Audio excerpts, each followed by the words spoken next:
ಅಣ್ಣವರು ನನಗೆ ಈ ವಯಸ್ಸಿನಲ್ಲಿ ಈ ಕತೆ ಸ್ಯೂಟ್ ಆಗಲ್ಲ ಅಂತೇಳಿ ರಿಜೆಕ್ಟ್ ಮಾಡ್ತಾರೆ. ಆ ನಂತರ ಆ ಸಿನಿಮಾ ವಿಷ್ಣುವರ್ಧನ್ ಅವರ ಪಾಲಾಗುತ್ತೆ. ವಿಷ್ಣುವರ್ಧನ್ ಮತ್ತು ಸಿತಾರಾ ಅವರ ಕೆಮಿಸ್ಟ್ರಿ ಭರ್ಜರಿಯಾಗಿ ವರ್ಕೌಟ್ ಆಗುತ್ತೆ. ಆ ಸಿನಿಮಾ ಕಂಟಿನ್ಯೂ 19 ದಿನ 4 ಶೋ ಫುಲ್ ಆಗುತ್ತೆ. ಮೈಸೂರಿನಲ್ಲಿ 3 ಚಿತ್ರಮಂದಿರಗಳಲ್ಲಿ 100 ದಿನ ಪ್ರದರ್ಶನ ಕಂಡಂತಹ 2ನೇ ಸಿನಿಮಾ ಹಾಲುಂಡ ತವರು. ಮತ್ತೊಂದು ಪ್ರಮುಖ ಹೈಲೈಟ್ ಸಂಗೀತ ಮತ್ತು ಸಾಹಿತ್ಯ.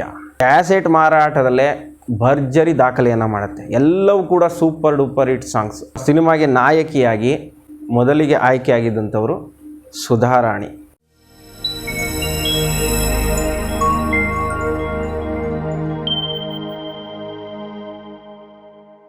ಸಾಹಸ ಸಿಂಹ ವಿಷ್ಣುವರ್ಧನ್ ಅವರ ಅಭಿನಯದ ಹಾಲುಂಡ ತವರು ಇದು 1994ನೇ ಇಸ್ವಿನಲ್ಲಿ ರಿಲೀಸ್ ಆಗುತ್ತೆ. ಆ ವರ್ಷದ ಬ್ಲಾಕ್ ಬಸ್ಟರ್ ಸಿನಿಮಾ ಅಂತ ಅನಿಸ್ಕೊಡುತ್ತೆ. ವಿಷ್ಣುವರ್ಧನ್ ಅವರ ಒಂದು ಸಿನಿಮಾ ಹಲವು ದಿನಗಳ ಬಳಿಕ 25 ವಾರಗಳ ಭರ್ಜರಿ ಪ್ರದರ್ಶನವನ್ನು ಕಾಣುತ್ತೆ. ಹಾಲುಂಡ ತವರು ಸಿನಿಮಾ ರಿಲೀಸ್ಗೂ ಮುಂಚೆ ಸಾಕಷ್ಟು ವಿಚಾರಗಳಿಂದ ಸದ್ದು ಮಾಡಿರುತ್ತೆ. ಮೊದಲಿಗೆ ಆ ಸಿನಿಮಾದ ಕಥೆಯನ್ನು ಹೇಳಿದ್ದು ಅಣ್ಣವರಿಗಾಗಿ. ಡಿ ರಾಜೇಂದ್ರ ಬಾಬು ಅವರು ನಾನು ಒಂದು ಅಣ್ಣವ್ರ ಸಿನಿಮಾವನ್ನು ನಿರ್ದೇಶನ ಮಾಡಬೇಕು, ಅದೇ ನನ್ನ ಕನಸು ಅಂಥೇಳಿ ಆ ಸಿನಿಮಾದ ಕಥೆಯನ್ನು ಅಣ್ಣವರಿಗೂ ಹೇಳಿರ್ತಾರೆ. ಆದರೆ ಅಣ್ಣವರು ನನಗೆ ಈ ವಯಸ್ಸಿನಲ್ಲಿ ಈ ಕತೆ ಸ್ಯೂಟ್ ಆಗಲ್ಲ ಅಂಥೇಳಿ ರಿಜೆಕ್ಟ್ ಮಾಡ್ತಾರೆ.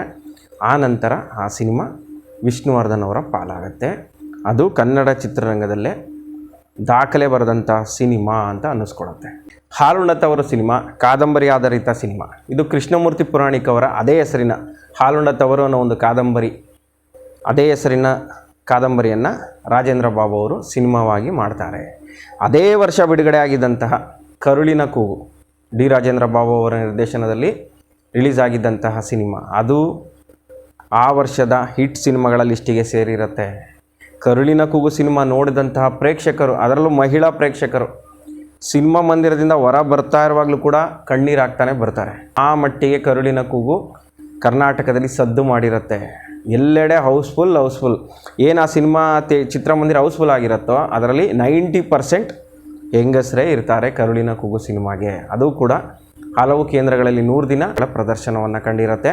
ಕರುಳಿನ ಕೂಗು ಸಿನಿಮಾ ಹಿಟ್ ಆಗ್ತಿದ್ದಾಗೇ ಅದೇ ರೀತಿಯ ಸಿನಿಮಾವನ್ನು ಕೊಡಬೇಕು ಅಂದರೆ ಫ್ಯಾಮಿಲಿ ಓರಿಯೆಂಟೆಡ್ ಸಿನಿಮಾ ಕೊಡಬೇಕು, ಅದರಲ್ಲೂ ಫೀಮೇಲ್ ಆಡಿಯನ್ಸ್ ಹೆಚ್ಚಾಗಿ ಬರುವಂತಹ ಕಥೆಯನ್ನೇ ಆಯ್ಕೆ ಮಾಡ್ಕೋಬೇಕು ಅಂತೇಳಿ ಹಾಲುಂಡ ತವರು ಸಿನಿಮಾವನ್ನು ಆಯ್ಕೆ ಮಾಡ್ಕೋತಾರೆ ಡಿ ರಾಜೇಂದ್ರ ಬಾಬು.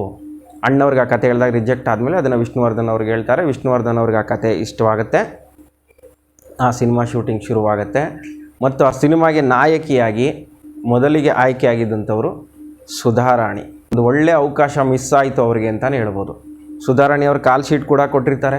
ನಾನು ವಿಷ್ಣು ಸರ್ ಜೊತೆ ನಾಯಕಿಯಾಗಿ ನಟನೆ ಮಾಡಿಲ್ಲ, ಅವ್ರ ಜೊತೆ ಮಹಾಕ್ಷತ್ರಿಯ ಸಿನಿಮಾದಲ್ಲಿ ಸಪೋರ್ಟಿಂಗ್ ಕ್ಯಾರೆಕ್ಟರ್ ಮಾಡಿದ್ದೀನಿ, ಆದರೆ ಪೂರ್ಣ ಪ್ರಮಾಣದ ನಾಯಕಿಯಾಗಿ ನಾನು ಪಾತ್ರ ಮಾಡಿಲ್ಲ, ಇದು ನನ್ನ ಅದೃಷ್ಟ ಅಂಥೇಳಿ ಅವರು ಕಾಲ್ ಶೀಟ್ ಕೊಟ್ಟಿರ್ತಾರೆ. ವಿಷ್ಣುವರ್ಧನ್ ಮತ್ತು ಸುಧಾರಾಣಿ ಅವರ ಜೋಡಿಯನ್ನು ಕಣ್ಣು ತುಂಬಿಕೊಳ್ಳೋದಕ್ಕೆ ಕನ್ನಡ ಚಿತ್ರಪ್ರೇಮಿಗಳು, ವಿಷ್ಣು ಅಭಿಮಾನಿಗಳು ಕೂಡ ಕಾತರದಿಂದ ಕಾಯ್ತಾ ಇರ್ತಾರೆ.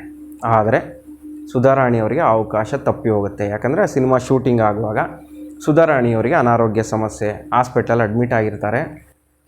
ಶೂಟಿಂಗ್ನ ಮುಂದೆ ಹಾಕ್ಲಿಕ್ಕೆ ಆಗೋದಿಲ್ಲ, ಅವರು ರೆಸ್ಟ್ ತಗೋಬೇಕು ಸುಮಾರು ದಿನಗಳ ಕಾಲ, ಅಲ್ಲಿವರೆಗೂ ಕಾಯೋಕ್ಕಾಗಲ್ಲ ಅಂಥೇಳಿ ಸಿತಾರಾ ಅವರನ್ನು ನಾಯಕಿಯಾಗಿ ಆಯ್ಕೆ ಮಾಡ್ಕೋತಾರೆ. ಸಿತಾರಾ ಅವರು ಆ ಸಿನಿಮಾಗೆ ಸೂಕ್ತ ಆಯ್ಕೆ ಅಂಥೇಳಿ ಆ ಸಿನಿಮಾ ನೋಡಿದಂಥ ಪ್ರೇಕ್ಷಕರು ಮೇಲೆ ಎಲ್ರಿಗೂ ಗೊತ್ತಾಗುತ್ತೆ. ಅಂತಹ ಒಂದು ಪರಿಣಾಮಕಾರಿಯಾಗಿ ಅಭಿನಯವನ್ನು ಮಾಡಿರ್ತಾರೆ. ತೆಲುಗಿನವರಾದರೂ ಭಾಳ ಅದ್ಭುತವಾಗಿ ನಟನೆಯನ್ನು ಮಾಡಿರ್ತಾರೆ. ವಿಷ್ಣುವರ್ಧನ್ ಮತ್ತು ಸಿತಾರಾ ಅವರ ಕೆಮಿಸ್ಟ್ರಿ ಭರ್ಜರಿಯಾಗಿ ವರ್ಕೌಟ್ ಆಗುತ್ತೆ. ಆ ಸಿನಿಮಾ ಸಕ್ಸಸ್ ಆದಮೇಲೆ ವಿಷ್ಣು ಮತ್ತು ಸಿತಾರಾ ಅವರ ಜೋಡಿ ಫೇವ್ರೇಟ್ ಜೋಡಿಯಾಗಿ ಬದಲಾಗುತ್ತೆ. ಅವರಿಬ್ಬರ ಜೋಡಿನಲ್ಲಿ 3-4 ಸಿನಿಮಾ ಬರುತ್ತೆ, ಎಲ್ಲವೂ ಕೂಡ ಸೂಪರ್ ಹಿಟ್ ಆಗುತ್ತೆ. ಬಂಗಾರದ ಕಳಶ ಅದು ಕೂಡ ಯಶಸ್ವಿ ಸಿನಿಮಾಗಳ ಸಾಲಿಗೆ ಸೇರುತ್ತೆ. ಕರುಳಿನ ಕುಡಿ ಸಿನಿಮಾದಲ್ಲಿ ಆ್ಯಕ್ಟ್ ಮಾಡ್ತಾರೆ, ಅದು ಕೂಡ ಸೂಪರ್ ಹಿಟ್ ಆಗುತ್ತೆ. ವಿಷ್ಣು ಸಿತಾರಾ ಅಂದರೆ ಅದು ಫೇವ್ರೇಟ್ ಜೋಡಿ ಅಂತಲೇ ಆಗ ಹೆಸರು ಮಾಡಿದಂಥದ್ದು. ಆ ಟೈಮ್ನಲ್ಲಿ ವಿಷ್ಣುವರ್ಧನ್ ಅವ್ರಿಗೂ ಕೂಡ ಬಹುದೊಡ್ಡ ಬ್ರೇಕ್ ಬೇಕಾಗಿರುತ್ತೆ. 25 ವಾರಗಳ ಪ್ರದರ್ಶನ ಕಾಣುವಂಥ ಒಂದು ಸಿನಿಮಾ ಬೇಕಾಗಿತ್ತು. ಆ ಒಂದು ಅವಕಾಶ ಹಾಲುಂಡ ತವರು ಸಿನಿಮಾ ಮೂಲಕ ವಿಷ್ಣುವರ್ಧನ್ ಅವರಿಗೆ ಸಿಕ್ತು ಅಂತಲೇ ಹೇಳ್ಬೋದು. ಮತ್ತು ಆ ಸಿನಿಮಾದ ಮತ್ತೊಂದು ಪ್ರಮುಖ ಹೈಲೈಟ್ ಸಂಗೀತ ಮತ್ತು ಸಾಹಿತ್ಯ. ಆ ಸಿನಿಮಾದ ಸಂಗೀತ ಮತ್ತು ಸಾಹಿತ್ಯ ಹಂಸಲೇಖ ಅವ್ರದ್ದು. ಹಂಸಲೇಖ ಅವರು ಸಾಹಿತ್ಯ ಅಂದಮೇಲೆ ಅದ್ರ ಬಗ್ಗೆ ಮಾತಾಡೋವಾಗೇ ಇಲ್ಲ. ಹಾಡಂತೂ ಸೂಪರಾಗಿ ಇದ್ದೇ ಇರುತ್ತೆ. ಹಾಡು ಹೇಗೆ ತೆಗೆದಿರ್ತಾರೆ ಅನ್ನೋದ್ರ ಬಗ್ಗೆ ಮಾತ್ರ ಜನ ಗಮನ ಹರಿಸೋರು. ಆ ಸಿನಿಮಾ ರಿಲೀಸ್ಗೂ ಮುಂಚೆ ಹಾಲುಂಡ ತವರು ಸಿನಿಮಾದ ಕ್ಯಾಸೆಟ್ ಬಿಡುಗಡೆ ಆಗುತ್ತೆ. ಕ್ಯಾಸೆಟ್ ಮಾರಾಟದಲ್ಲೇ ಭರ್ಜರಿ ದಾಖಲೆಯನ್ನು ಮಾಡುತ್ತೆ. ಎಲ್ಲವೂ ಕೂಡ ಸೂಪರ್ ಡೂಪರ್ ಹಿಟ್ ಸಾಂಗ್ಸ್. ಆ ಸಾಂಗನ್ನು ಕೇಳ್ತಾ ಇದ್ರೆ ಅಭಿಮಾನಿಗಳು ಪದೇ ಪದೇ ಆ ಸಾಂಗನ್ನು ಕೇಳೋದಕ್ಕೆ ಶುರು ಮಾಡ್ತಾರೆ. ಆ ಮಟ್ಟಿಗೆ ಹಾಲುಂಡ ತವರು ಸಿನಿಮಾದ ಹಾಡುಗಳು ಕನ್ನಡ ಚಿತ್ರಪ್ರೇಮಿಗಳನ್ನು ಆವರಿಸ್ಕೊಂಡ್ಬಿಡುತ್ತೆ. ಮತ್ತು ಆ ಸಿನಿಮಾದಲ್ಲಿ ಒಂದು ಹಾಡು ಇವತ್ತಿಗೂ ಕೂಡ ಯಾವ ಸಿನಿಮಾಗೂ ಯೂಸ್ ಮಾಡ್ಕೊಂಡಿಲ್ಲ. ಒಂದು ಈ ಬಾಳಿನ ಸೈಕಲ್ ಅಂತ ಒಂದು ಸಾಂಗ್ ಇದೆ ನೋಡಿ, ಬೇಕಾದ್ರೆ ಈಗಲೂ ಇದೆ ಅದು ತವರದು. ಆ ಸಾಂಗು ಭಾಳ ಚೆನ್ನಾಗಿದೆ, ಬಟ್ ಆ ಸಿನಿಮಾದಲ್ಲಿ ಅದನ್ನು ಯೂಸ್ ಮಾಡಿಕೊಳ್ಳೇ ಇಲ್ಲ. ಆ ಸಿನಿಮಾ 100 ದಿನ ಆದಮೇಲೆ ಆ ಸಾಂಗನ್ನು ಸೇರಿಸ್ತಾರೆ ಅಂತ ಅವಾಗ ಚರ್ಚೆ ಆಗಿತ್ತು. ಈ ಸಿನಿಮಾ 100 ಡೇಸ್ ಆದಮೇಲೆ ಒಂದು ಸಾಂಗ್ ಬಿಟ್ಟೋಗಿದೆಯಲ್ಲ, ಆ ಸಾಂಗ್ನ ಮತ್ತೆ ಸೇರಿಸ್ತಾರಂತೆ. ವಿಷ್ಣುದಾದ ಸಿತಾರ ಅವ್ರಿಗೆ ಸೈಕಲ್ ಕಳಿಸ್ಕೊಡ್ತಾರಂತೆ ಆ ಸಾಂಗಲ್ಲಿ. ಆ ಸಾಂಗನ್ನು ಶೂಟ್ ಮಾಡಿ ಸೇರಿಸ್ತಾರಂತೆ ಅಂತೆಲ್ಲ ಅವಾಗ ಚರ್ಚೆ ಆಗಿತ್ತು. ಆದರೆ ಆ ಸಾಂಗನ್ನು ಸೇರಿಸಲಿಲ್ಲ. ಫಿಲಮ್ ಮಾತ್ರ ಅತ್ಯದ್ಭುತ ಯಶಸ್ಸನ್ನು ಕಾಣುತ್ತೆ. ಅದು ನಮ್ಮ ಮೈಸೂರಿನಲ್ಲಿ ರಣಜಿತ್, ಲಕ್ಷ್ಮಿ ಮತ್ತು ಸರಸ್ವತಿ ಚಿತ್ರಮಂದಿರದಲ್ಲಿ ಬಿಡುಗಡೆ ಆಗುತ್ತೆ. ಬೆಂಗಳೂರಿನಲ್ಲಿ ಕಲ್ಪನಾ ಮೇನ್ ಥಿಯೇಟ್ರು, ಮೈಸೂರಿನಲ್ಲಿ 3 ಚಿತ್ರಮಂದಿರಗಳಲ್ಲಿ 100 ದಿನ ಪ್ರದರ್ಶನ ಕಂಡಂತಹ 2ನೇ ಸಿನಿಮಾ ಹಾಲುಂಡ ತವರು. 3 ಚಿತ್ರಮಂದಿರಗಳಲ್ಲಿ 100 ಡೇಸ್ ಆದಂತಹ ಮೊದಲನೇ ಸಿನಿಮಾ ಗಜಪತಿ ಗರ್ವಭಂಗ. ಅದು ಲಕ್ಷ್ಮಿ, ಪ್ರಭಾ ಮತ್ತು ರಣಜಿತ್ ಚಿತ್ರಮಂದಿರದಲ್ಲಿ 100 ಡೇಸ್ ಆಗಿರುತ್ತೆ. ಅದಾದ ನಂತರ ಹಾಲುಂಡ ತವರು ಸಿನಿಮಾ ಲಕ್ಷ್ಮಿ, ಸರಸ್ವತಿ ಮತ್ತು ರಣಜಿತ್ ಈ 3 ಚಿತ್ರಮಂದಿರಗಳಲ್ಲಿ 100 ಡೇಸ್ ಹೋಗುತ್ತೆ. ಲಕ್ಷ್ಮಿ ಚಿತ್ರಮಂದಿರದಲ್ಲಿ ರೆಗ್ಯುಲರ್ ಶೋ, ರಣಜಿತ್ ಮತ್ತು ಸರಸ್ವತಿ ಚಿತ್ರಮಂದಿರದಲ್ಲಿ ಮಾರ್ನಿಂಗ್ ಶೋನಲ್ಲಿ 100 ಡೇಸ್ ಹೋಗುತ್ತೆ. ಲಕ್ಷ್ಮಿನಲ್ಲಿ 25 ವಾರ ರೆಗ್ಯುಲರ್ ಶೋ, ರಣಜಿತ್ನಲ್ಲಿ ಮಾರ್ನಿಂಗ್ ಶೋ 28 ವಾರಗಳ ಪ್ರದರ್ಶನವನ್ನು ಕಾಣುತ್ತೆ. ನಮ್ಮ ರಣಜಿತ್ ಥಿಯೇಟ್ರಲ್ಲಿ ನಮ್ಮ ತಂದೆ ಮತ್ತು ನಮ್ಮ ಅಣ್ಣಂದ್ರು ನೆನೆಸ್ಕೋತಾರೆ. ಆ ಸಿನಿಮಾ ಕಂಟಿನ್ಯೂ 19 ದಿನ 4 ಶೋ ಫುಲ್ ಆಗುತ್ತೆ. ವಿಷ್ಣುವರ್ಧನ್ ಅವ್ರದ್ದು ಆ ರೀತಿ ಕಂಟಿನ್ಯೂ 19 ದಿನ 4 ಶೋ ಫುಲ್ ಆದಂಥ ಸಿನಿಮಾ ಸುಮಾರು ದಿನ ಆಗಿಬಿಟ್ಟಿರ್ತದೆ ಆ ಥರ ಸಿನಿಮಾ ಬಂದು. ಆದರೆ ಹಾಲುಂಡ ತವರು ಸಿನಿಮಾ ಭರ್ಜರಿ ಕಲೆಕ್ಷನ್. ಮೊದಲಿಗೆ ಅದು ಫ್ಯಾಮಿಲಿ ಮೆಂಬರ್ಸ್ ಹೆಚ್ಚಾಗಿ ಬರ್ತಿರೋದು, ಅಂದರೆ ಫೀಮೇಲ್ ಆಡಿಯನ್ಸು, ಮೇಲ್ ಆಡಿಯನ್ಸು ಎಲ್ಲ ಮಿಕ್ಸ್ ಆಗಿ ಬರ್ತಾಯಿದ್ರು. ಆದರೆ 10 ವಾರದ ಬಳಿಕ ಕಂಪ್ಲೀಟ್ ಫೀಮೇಲ್ ಆಡಿಯನ್ಸೇ ಬರೋಕ್ಕೆ ಶುರು ಮಾಡ್ತಾರೆ. ನಮ್ಮ ಚಿತ್ರಮಂದಿರದಲ್ಲಿ 900 ಸೀಟ್ ಇರುತ್ತೆ. ಆ ಸಿನಿಮಾ ದಿನ ಮಾರ್ನಿಂಗ್ ಶೋ ಹೌಸ್ಫುಲ್ ಆಗ್ತಿತ್ತಂತೆ ಸುಮಾರು ದಿನಗಳ ಕಾಲ. ಫಸ್ಟು ರೆಗ್ಯುಲರ್ ಶೋನಲ್ಲಿ 6 ವಾರ ಹೋಗುತ್ತೆ 4 ಶೋ.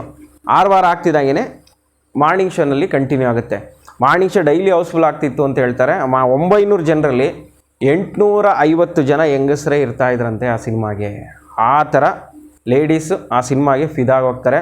ಆ ಸಿನಿಮಾವನ್ನು ನೋಡಿದಂಥವ್ರು, ಸಿತಾರ ಅವರ ಆ್ಯಕ್ಟಿಂಗನ್ನು ನೋಡಿದಂಥವ್ರು, ಮನೆ ಮಗಳು ಅಂದರೆ ಹೀಗಿರಬೇಕಪ್ಪ, ಎಷ್ಟು ಚೆನ್ನಾಗಿ ಅಭಿನಯ ಮಾಡಿರ್ತಾರೆ, ತಮ್ಮ ತವ್ರಿಗೋಸ್ಕರ ಎಷ್ಟು ಮಿಡಿತಾರೆ ಅಂಥೇಳಿ ಸಿತಾರ ಅವರ ಆ್ಯಕ್ಟಿಂಗಿಗೆ ಫಿದಾ ಹೋಗ್ತಾರೆ. ಮತ್ತು ಆ ಸಿನಿಮಾದ ಸಂಗೀತಕ್ಕಾಗಿ ಹಂಸಲೇಖ ಅವರಿಗೆ ಅತ್ಯುತ್ತಮ ಸಂಗೀತ ನಿರ್ದೇಶಕ ಅನ್ನೋ ರಾಜ್ಯ ಪ್ರಶಸ್ತಿ ಸಿಗುತ್ತೆ.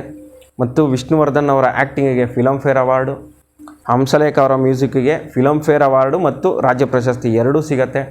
ಆ ಸಿನಿಮಾ ಬಾಕ್ಸ್ ಆಫೀಸ್ನಲ್ಲಿ ಧೂಳೆಬ್ಬಿಸುತ್ತೆ. ಹಲವು ಕೇಂದ್ರಗಳಲ್ಲಿ 100 ದಿನ, ಹಲವು ಕೇಂದ್ರಗಳಲ್ಲಿ 25 ವಾರಗಳ ಪ್ರದರ್ಶನ. ನಮ್ಮ ಮೈಸೂರಿ ಮಟ್ಟಿಗೆ ಹೇಳಬೇಕು ಅಂದರೆ ಆ ಟೈಮ್ನಲ್ಲಿ ಆ ಸಿನಿಮಾವನ್ನು MMCH ಅಂದರೆ ಮೈಸೂರು, ಮಂಡ್ಯ, ಹಾಸನ, ಕೊಡಗು ಜಿಲ್ಲೆಗಳ ವಿತರಣೆ ಹಕ್ಕನ್ನು HD ಕುಮಾರಸ್ವಾಮಿ ಅವರು ತಗೊತಾರೆ. ನಿಖಿಲ್ ಎಂಟರ್ಪ್ರೈಸಸ್ ಅನ್ನೋ ಒಂದು ಸಂಸ್ಥೆಯನ್ನು ಮಾಡ್ಕೊಂಡಿರ್ತಾರೆ. ಆ ಸಂಸ್ಥೆಯ ಮೂಲಕ ಅವರು ವಿತರಣೆಯನ್ನು ಮಾಡ್ತಾರೆ. ವಿಷ್ಣುವರ್ಧನ್ ಅವರ ಈ ಸಿನಿಮಾದ ವಿತರಣೆ ಹಕ್ಕನ್ನು ಪಡೆದು ಸಾಕಷ್ಟು ಹಣವನ್ನು ಸಂಪಾದನೆ ಮಾಡ್ತಾರೆ. ಮತ್ತು ಹಾಲುಂಡ ತವರು ಸಿನಿಮಾ ರಿಲೀಸ್ ಆದಂಥ ಸಂದರ್ಭದಲ್ಲೇ ದೇವರಾಜ್ ಅವರ ಅಭಿನಯದ ಲಾಕಪ್ ಡೆತ್ ಸಿನಿಮಾ ಕೂಡ ರಿಲೀಸ್ ಆಗುತ್ತೆ.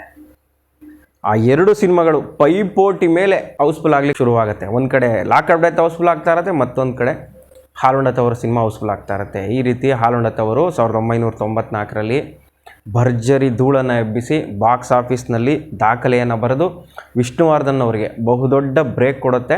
ಮತ್ತು ನಮ್ಮ ಕನ್ನಡ ಚಿತ್ರರಂಗಕ್ಕೆ ಸಿತಾರ ಅನ್ನೋ ಒಬ್ಬ ನಟಿಯನ್ನು ಕೊಡುಗೆಯಾಗಿ ಕೊಡ್ತು ಹಾಲುಂಡ ತವರು ಸಿನಿಮಾ ಅಂತ ಹೇಳ್ಬೋದು. ಅಲ್ಲಿಂದ ಸಿತಾರ ಅವರು ಹಿಂತಿರುಗಿ ನೋಡೋದೇ ಇಲ್ಲ. ಹಲವು ಸಿನಿಮಾಗಳು ರಿಲೀಸ್ ಆಗುತ್ತೆ. ಸಿತಾರ ಅವರು ಆ್ಯಕ್ಟಿಂಗ್ ಮಾಡ್ತಾ ಇದ್ದಾರೆ ಅಂದರೆ ಜನ ಆ ಸಿನಿಮಾವನ್ನು ನೋಡಬೇಕು ಅನ್ನೋಷ್ಟರ ಮಟ್ಟಿಗೆ ಅವರು ಪಾಪ್ಯುಲರ್ ಆಗಿಬಿಡ್ತಾರೆ. ಬಹುಪಾಲು ಪ್ರಮುಖ ನಾಯಕರ ಜೊತೆ ಅವರು ಅವಾಗ ಅಭಿನಯವನ್ನು ಮಾಡ್ತಾರೆ. ಅಂಬರೀಷ್ ಅವ್ರ ಜೊತೆ ಅಭಿನಯವನ್ನು ಮಾಡ್ತಾರೆ, ಶಶಿಕುಮಾರ್ ಅವ್ರ ಜೊತೆ ಅಭಿನಯವನ್ನು ಮಾಡ್ತಾರೆ, ವಿಷ್ಣುವರ್ಧನ್ ಅವ್ರ ಜೊತೆ 3-4 ಸಿನಿಮಾ ಬರುತ್ತೆ.